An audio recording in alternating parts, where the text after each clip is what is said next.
Thora had also called the aviation school to inquire about a debit from Harold's card in September. She was told that Harold had hired a small private plane and pilot to fly up to Reykjavik and back the same day. After checking Reykjavik on the internet, Thora soon realized what had attracted Harold there: its Museum of Witchcraft and Sorcery. She had also telephoned Hotel Rangau to investigate Harold's trips there, and she was told that he had booked and paid for 2 rooms for 2 nights. The names in the guest book were Harold Guntlieb and Harry Potter. As a pseudonym, the latter displayed a singular lack of imagination. She told Matthew about this and Harold's trip to Reykjavik as they circled the parking lot.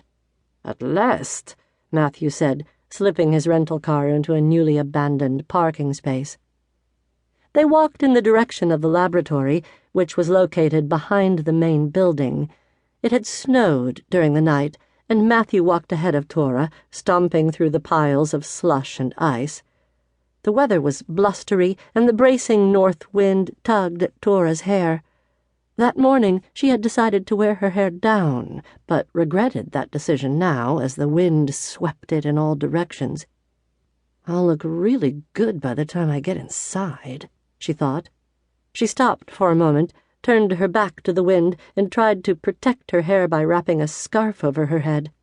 It was hardly fashionable, but earned her hair a respite from the gusts.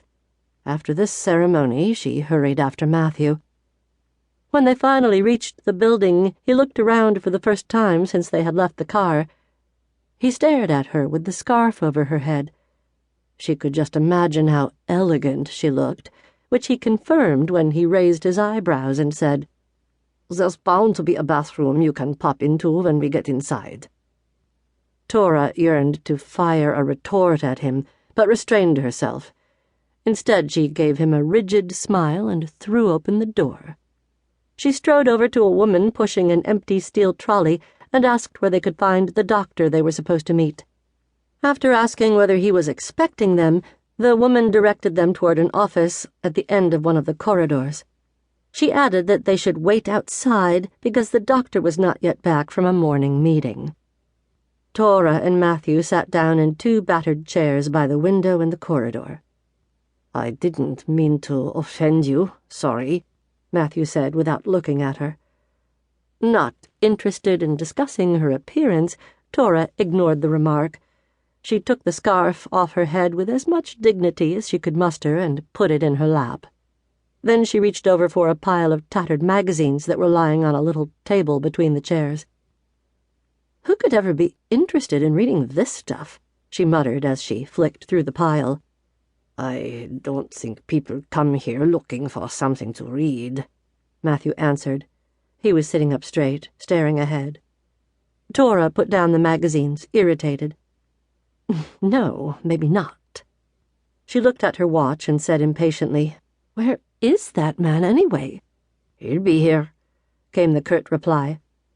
"Actually, I'm starting to have second thoughts about this meeting." "What do you mean?" she asked peevishly. "I think it may be too shocking for you," he replied, turning to face her. "You don't have any experience with this sort of thing, and I'm not sure it's a good idea. It would be best if I just tell you what he says." Thora glared at him. "I've given birth to 2 children with all the accompanying pain, blood, placentas, cervical plugs, and God knows what else. I'll survive." She folded her arms and turned away from him. "So what do you know about gross stuff?" Matthew did not seem impressed by Thora's experience.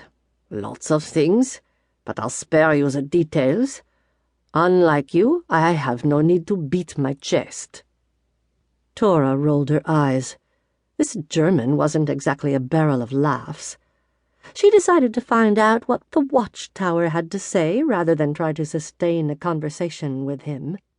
She was halfway through an article on the bad influence of television.